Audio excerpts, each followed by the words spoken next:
In April 2016, my second child, Agnese, was born.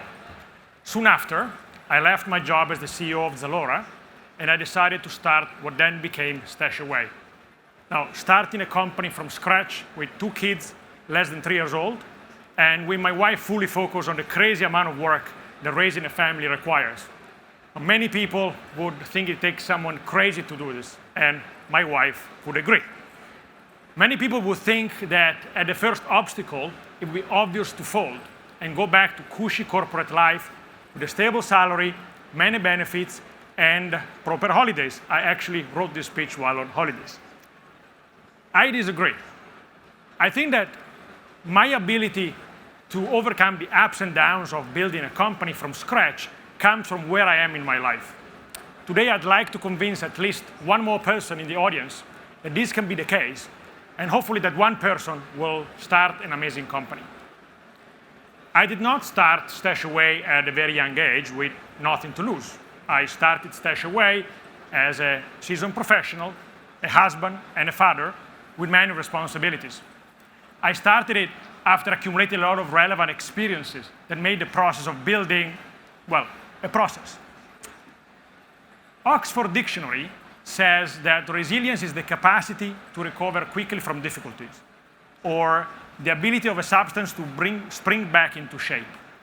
We have all heard many times that building a company, any company, requires a lot of resilience, but why?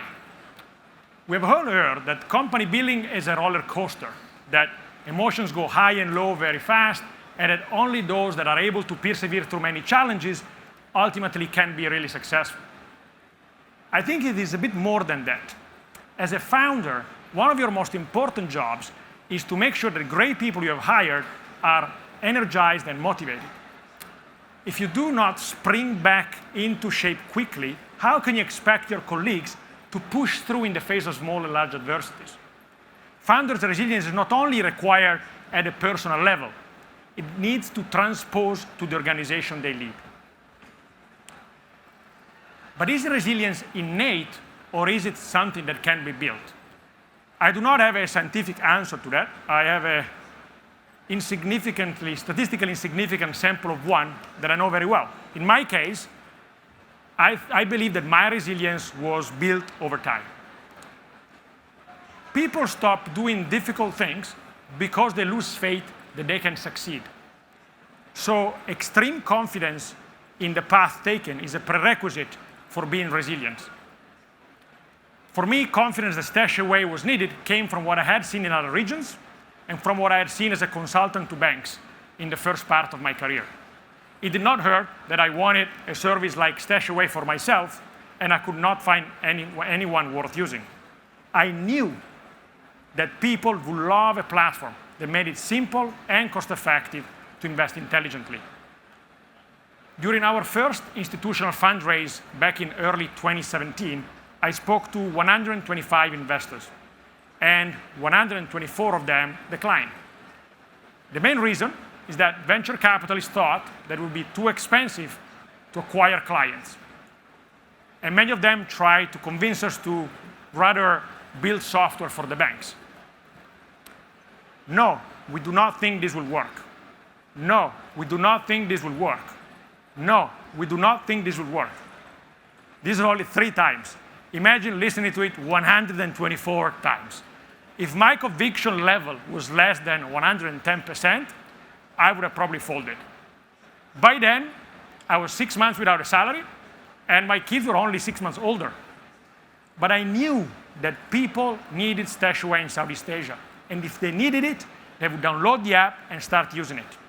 And that's what kept me going. You also need to be confident you have the skill set required to follow that path. And that confidence needs to stay true when things are not going well, and many people around you may tell you to let go. It needs to be a bit more than confidence. You need to know you can do it. When I started StashAway, I'd spent half of my career in financial services and half building consumer internet companies. At McKinsey, I had advised a few banks in Italy and the US. At Rocket Internet, I had launched several companies in Italy and Pakistan. And I had scaled Zalora across 8 Southeast Asian countries. I knew how to start a company. I had done it before. But I was not confident that I could start this company. I did not think that I had everything it took to build a world-class digital investment platform. And that's why I did not go solo. Without my 2 co-founders, Nino and Freddie, I would have not had the confidence to start. And I would have certainly not have the confidence to keep going when things were not easy. But Nino's 15 years of experience in building tech companies, and a few successful ones, made clear to me that the product and tech part were covered at a very high level, world-class level. And Freddie's 20 years of experience in investing billions of dollars for institutional investors spoke for themselves. It was also key that I really liked them, and I loved spending time with them, but that's another story.